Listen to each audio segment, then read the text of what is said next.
Anything is possible. New freezer, it's a lot of them. What's up, everybody?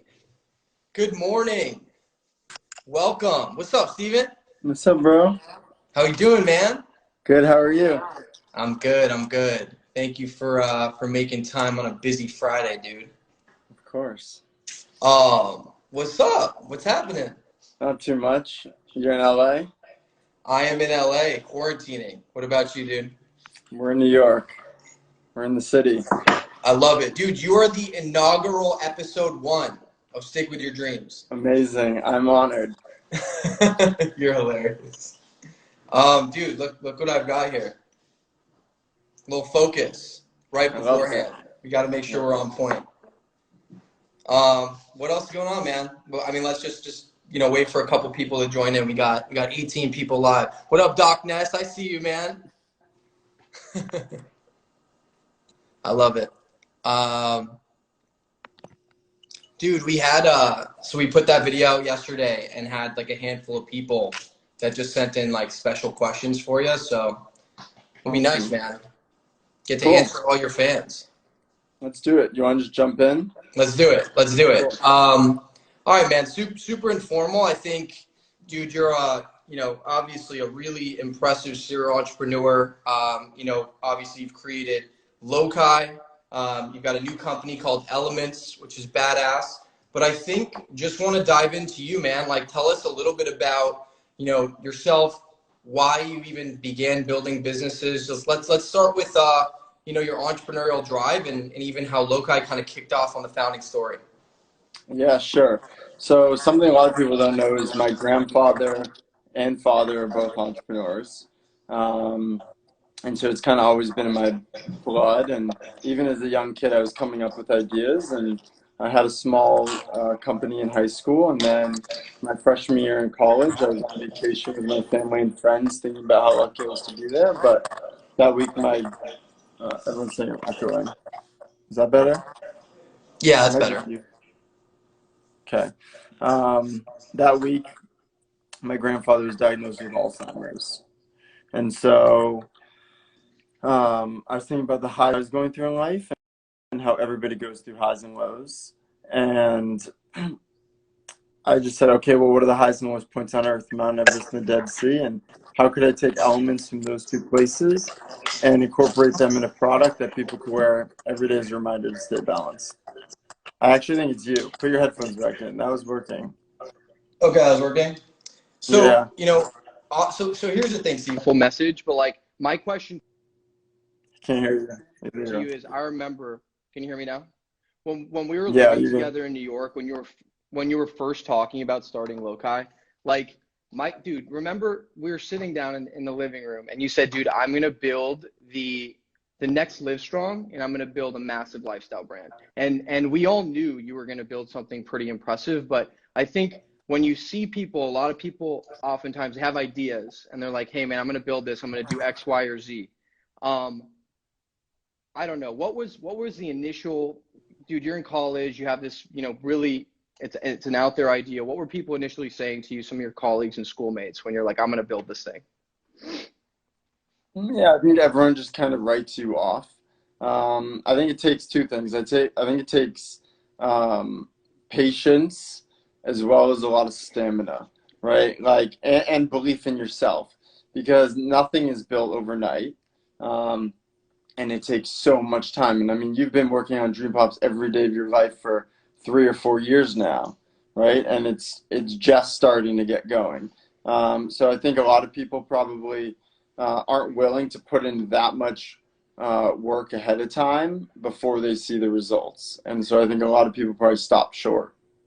Dude, I really think there are so many amazing ideas that actually end up dying or never seeing, basically the founder not seeing it through to fruition, because everyone, the media, you're typically chasing these headlines of raising X amount of money from VCs or building the next big, just CPG brand, D2C brand, whatever it might be. And most people don't realize these things take 5, 10, 15, 20 plus years. And there are a couple anomalies here and there, but I just feel like most people don't have the persistence and the desire and the grit to do whatever it takes to make it happen. So, absolutely agree. can you walk me through the following, man? Like I remember early days of Lokai. Like what were you doing in those early phases when you were building this thing? Like how did you even find a manufacturer? How were you thinking you had the idea, how did you take it and manifest it into reality early stages? Yeah, I mean, I was, I guess ignorance is bliss, right? I was doing all the things that anyone would do. From the manufacturing side, I literally went to globalsource.com and said, like, I need a silicone factory.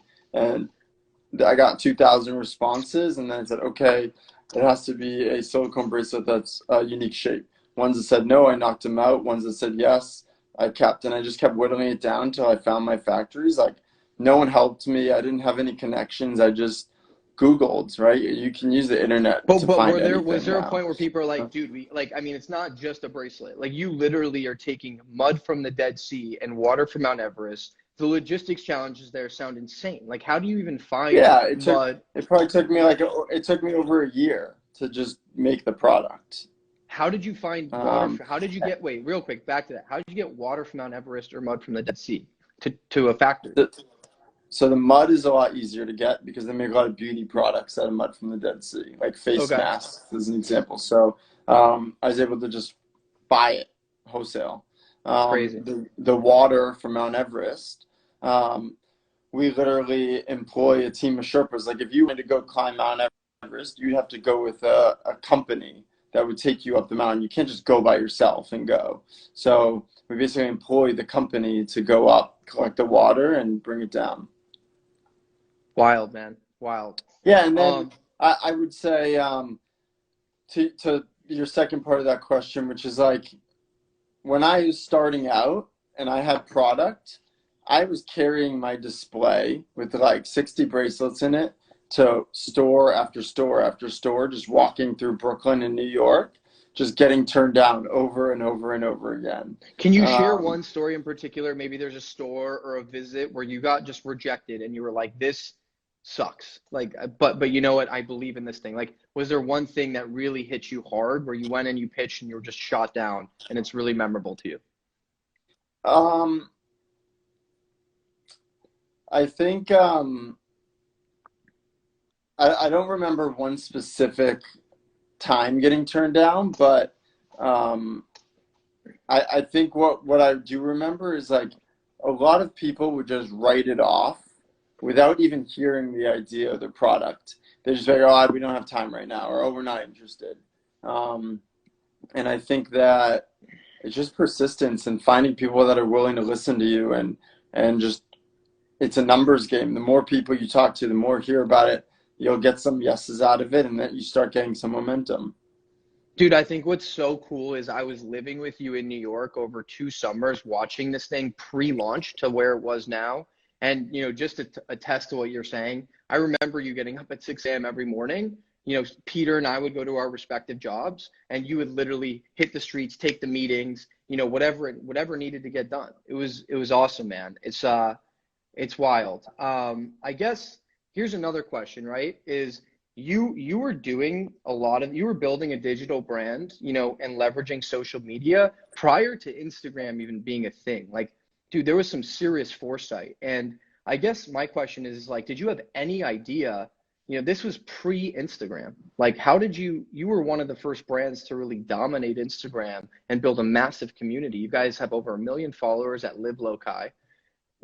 How did you even start thinking about Instagram? Yeah, I mean, I think, and I think that's relevant to anyone starting a business is like, you need to skate to where the P, right? And if you're starting a company now, you have to plan for what the market is going to look like in 5 years when your brand is relevant and you're growing. If you do what people are doing today and that's your plan for the next 3 to 5 years, you're going to get left behind, right? So I think I was always just, and listen, we're getting older now. We're almost 30. Like, there's a younger generation that's doing things. Yeah, I mean, and I give you credit. Like, you were one of the first people on TikTok pushing that.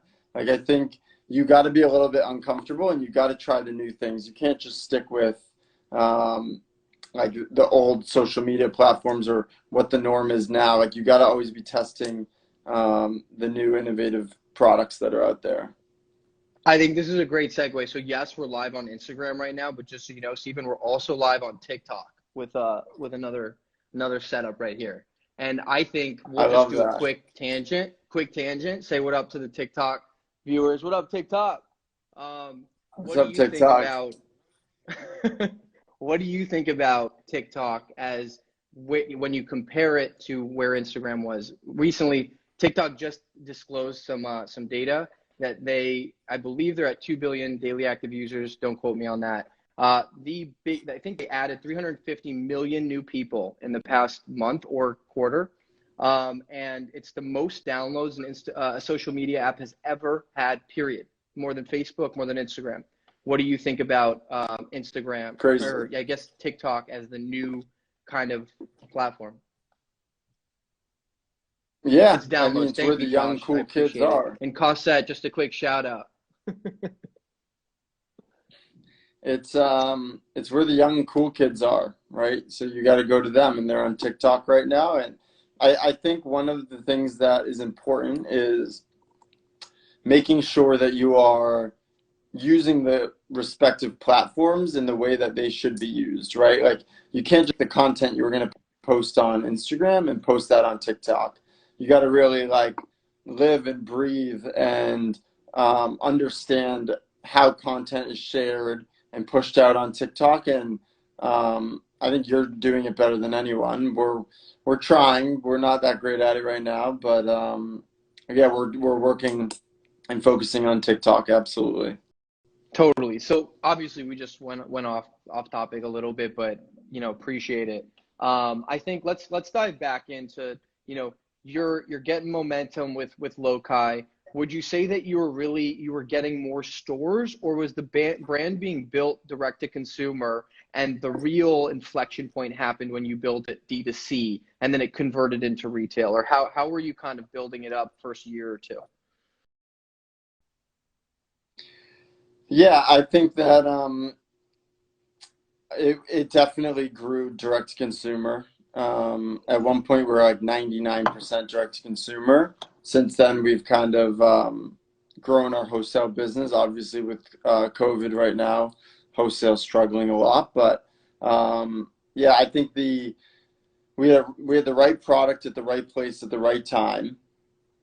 With the right platform launching, I think Instagram really gave people an opportunity to post about our product and tell their own story of how they find balance. And so it really quickly, will Yeah. you tell people, I've got a Lokai here, just really quickly for those people who don't know what it is, will you just, I mean, most people watching probably do, but just what a Lokai bracelet is? Yeah, sure. Injected in the white balls, water from Mount Everest, and injected in the balls, mud from the Dead Sea, which are the highest and lowest points on Earth. And it's a mental reminder to stay balanced, stay humble when you're on top of the world, and hopeful when you've hit a low. It's awesome. Sorry, but yes. So as you're saying, really right product, right place, right time. Something that you did, like, yes, you were selling a ton of product, building this amazing brand. I think you were so early on influencers. Like, were influencers a thing? Because I mean, I remember seeing like Justin Bieber posting with a Lokai. I remember some of these other huge names that were really driving a lot of brand awareness. Was influencers, like, was that a thing back then? A lot of those and the ones you mentioned were actually completely organic. And then, yeah, when we were starting it, like, the word influencer wasn't even a word, I don't think. It's crazy to think where, like, the influencer economy is a $10+ billion market. It's really insane. Yeah. And that didn't even exist. And just so you know, like, we don't use influencers now. And why? Tell me why you don't. Things change, right? Like, it's saturated.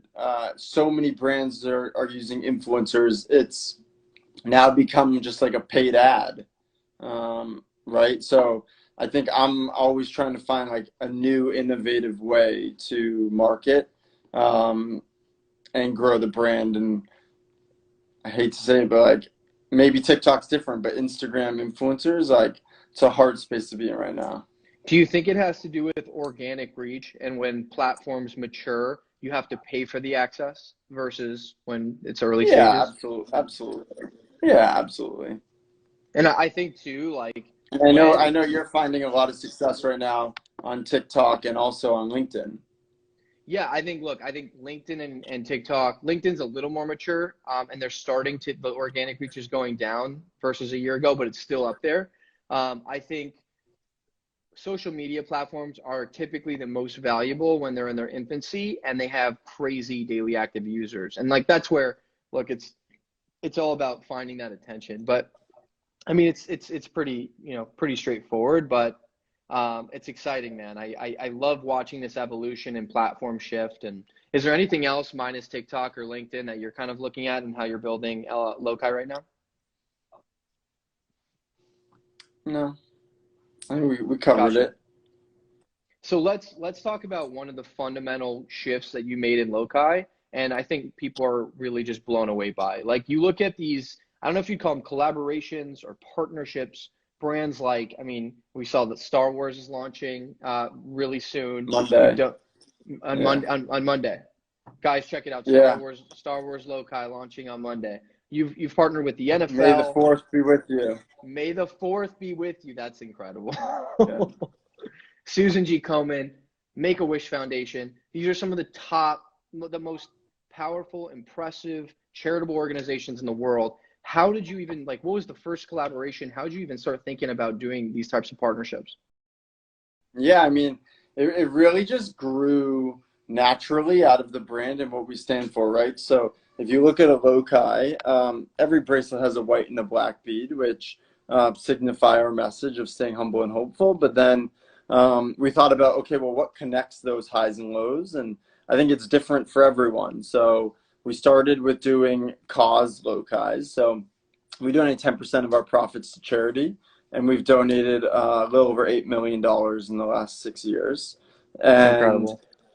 So we started to make different colors: pink for breast cancer, purple for Alzheimer's, neon for Make-A-Wish. And yesterday was actually World Wish Day for Make-A-Wish. So I saw you guys had the specialized logo on your page, right? Yeah, exactly. Mm-hmm. That's nice. That's to just call out Make-A-Wish, and we realized that people that are going through something where it's connected to breast cancer, Alzheimer's, is usually low in their life, and they need to stay hopeful. So those brand partnerships were really strong, and then we started to think about, okay, well, causes are something that people really connect to. Like, what are other things that people are passionate about?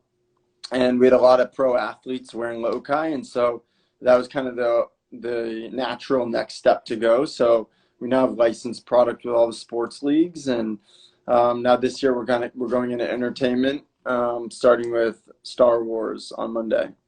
So, dude, Steven, I mean, let's just take a step back. You're 29 years old, and you're setting up a licensing arrangement with Disney, with Star Wars, one of the biggest media franchises on the planet. How on earth do you convince a company at that level to want to partner with Lokai? I mean, Lokai is a massive brand, but the value you provide and what you've proven through your brand has obviously transitioned to convincing those types of folks that this is a brand they want to partner with. How do you even get in that conversation?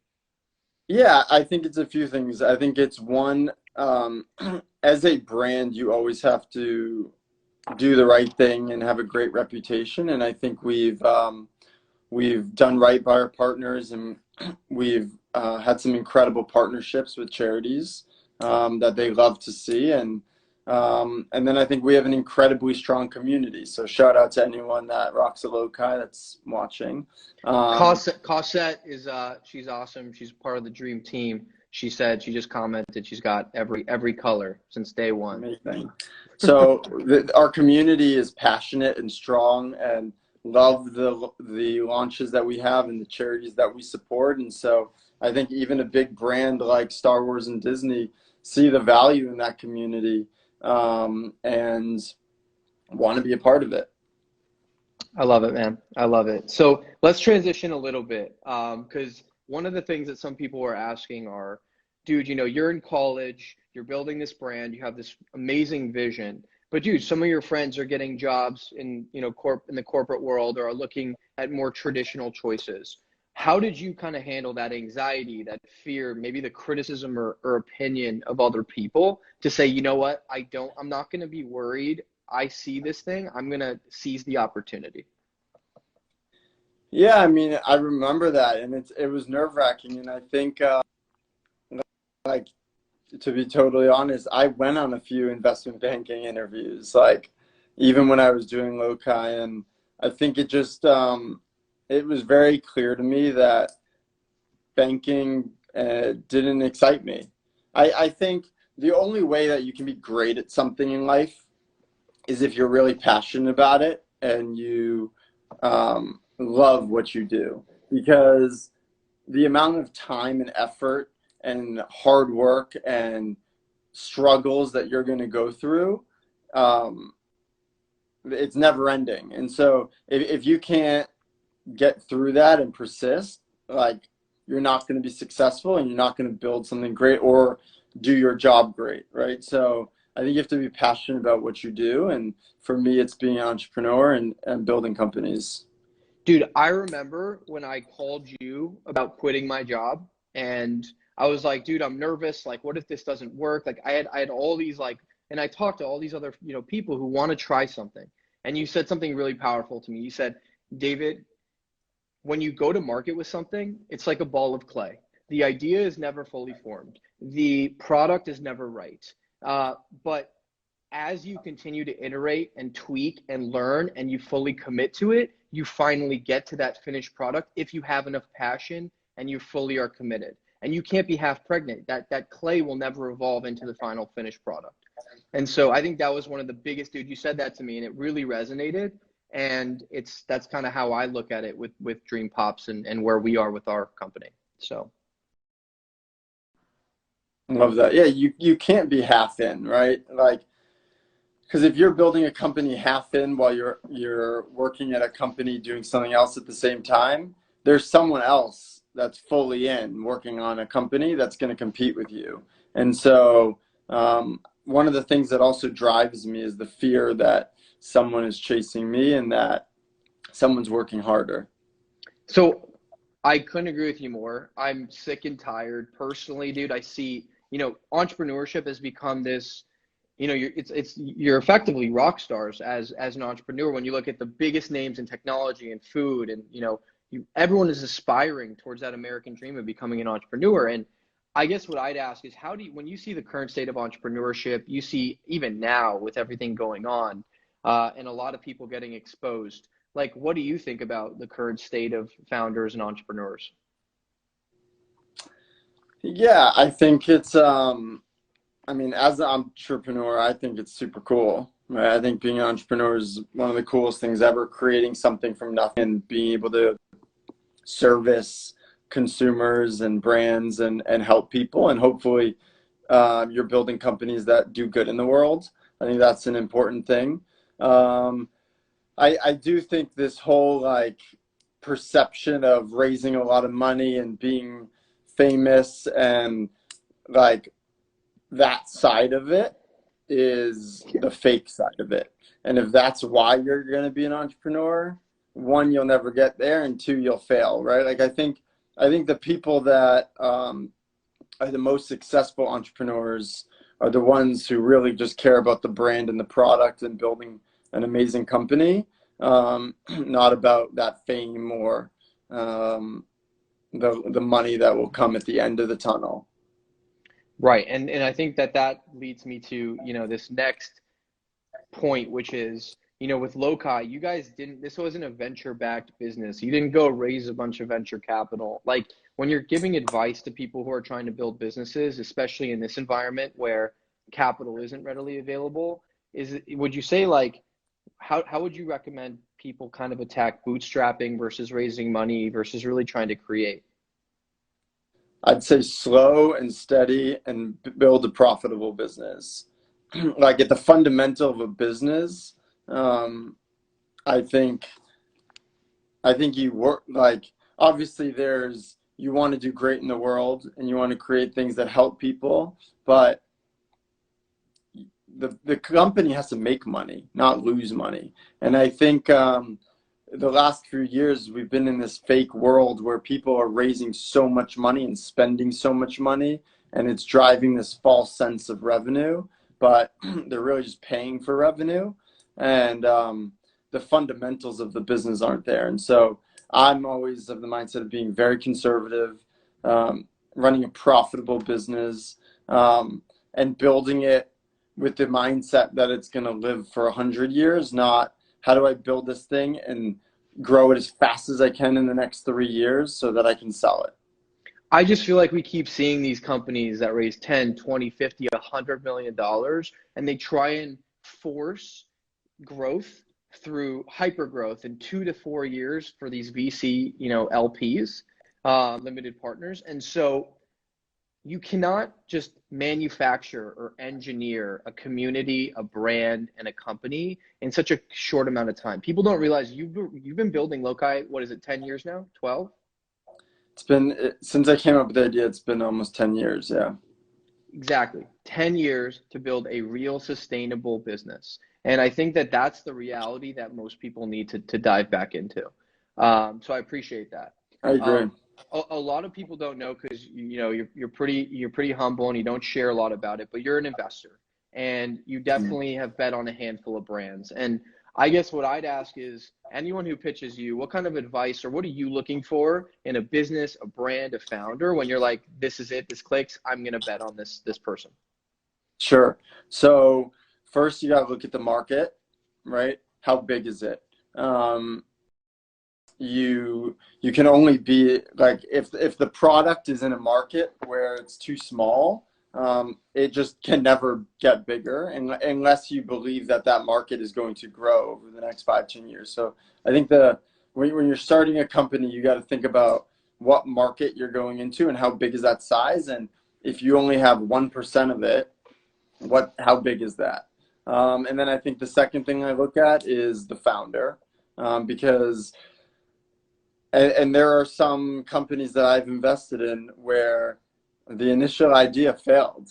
And those founders have been able to figure out ways to survive and turn it around and build something amazing out of what they have, right? Where someone else would have just let it die and that would have been the end. Exactly. So I think the founder is one of the most critical pieces. And then the product, right? Like, does it work? Do I like it? I invest in things that I personally am passionate about and like and believe in. Will you share a couple companies that you've kind of invested in or that you're excited about in your portfolio? Yeah, sure. So I'm not sure if anyone knows, but Dream Pops. Love Dream Pops. By Humankind would be another one that is a brand that eliminates single-use plastic in personal care products. Zit Sticka is another one. It's a new innovative technology that allows people to get rid of zits that are underneath the skin. Yeah, I don't know. And then the one thing I do want to say, which isn't a company I've invested in, but I sit on the board of Make-A-Wish, which is an incredible nonprofit that I'm incredibly passionate about, and they do amazing work. It's awesome, man. Thank you for sharing that. I think, look, as we kind of like wrap up a little bit, I do want to talk about Elements. And yes, you're an investor. You created Lokai, which is an incredible brand and company. But now you are journeying into a new industry, a new space. Do you want to tell people a little bit about, Elements and what we can expect and what you're building, what you're working on right now? Yeah, sure. So for Elements, or as Lokai, we said, okay, we're a brand about balance. What else can we make that helps people find balance in their life? Not just a mental reminder, but physical also. And so we learned about adaptogens, and which are natural plants, and how in high enough doses, they have functional benefits that you can really feel. And so we built four formulas: Vitality, Focus, Calm, and Rest. And we launched with the supplements last year. And then in about 4 months, we're rolling out the ready-to-drink cans that we're very excited about. And what was the impetus and like when you're like, okay, you know, built Lokai into this amazing business? What got you excited about CPG and food and bev and beverage? Yeah, I think it's that it's another vehicle for people finding balance in their life that really works. I think for me, it's always exciting to do something new that you don't really know and learn. And so food and beverage was something that was a little uncomfortable for me. I'd never been in the space. And so I've really built and worked on making sure that I have an incredible team behind me that has experience in the market and that we have an opportunity to succeed in. Peter. What's up, Peter? Shout out to Peter. He was on the couch with us in those early Lokai days. Pretty amazing. Absolutely. I love it. That's awesome, man. So I guess let's just thank you for sharing that on Elements. What should we really expect to see from someone like yourself? You know, multiple companies, investor. Like, what's your goal for 5, 10, 20 years from now? What do you want to accomplish? Like you mentioned, balance. Is balance a big part of it? Is it impact? What's your biggest takeaway that you want to leave on the world as you continue your journey? Yeah, I mean, I think I want to keep growing as an individual always and learn new industries and try new things. At the same time, I think you got to have patience and you have to take things one step at a time. And so like Elements is a new brand for me. And so I'm just every day putting in the work. And I assume in 5 to 10 years, I'll still be working on Lokai and Elements, right? You gotta really work at something to be successful. And dude, I will commend you because I see so many people that are just focused on flipping businesses, like flipping houses. And you're somebody that commits to something fully and builds it the right way with the proper foundation. So dude, this has been awesome. I've got one last question for you from Div Patel. Thank you for shooting us a text in yesterday. You know, what was for you, Steven, what was the hardest part of starting Lokai and, you know, really pursuing that venture? I mean, I think the hardest part is I don't know if there was a one hardest part. I think that I have hard things today that are just as hard as things in the early days, right? I think sometimes I need to look down at my wrist and realize that there's highs and lows in business and in personal life. And it doesn't matter how big or successful of a company you have, like there's going to be hard times and lows and there's going to be great days and highs. So I think it's always important to just remember to stay balanced, whether it's at the beginning of your journey, middle, or any time within the company timeline. Dude, what you've done such a good job on, and this is why your business is, you know, really, I think it is so powerful, why they're successful, is you find a theme and a mission, which is really finding balance and sharing balance with other people in your life across all products. And, you know, that's really like the message that you're sharing with the world, with your customers, and it's profound. So I think, dude, thank you for hopping on, man. I think that was an awesome episode, and I look forward to you know, continuing to share more of what you're releasing. But I appreciate your time, buddy. Thanks for hopping on today. Absolutely. Stick with your dreams. Stick with your dreams. Cheers, man. Have a good one. All right, bye.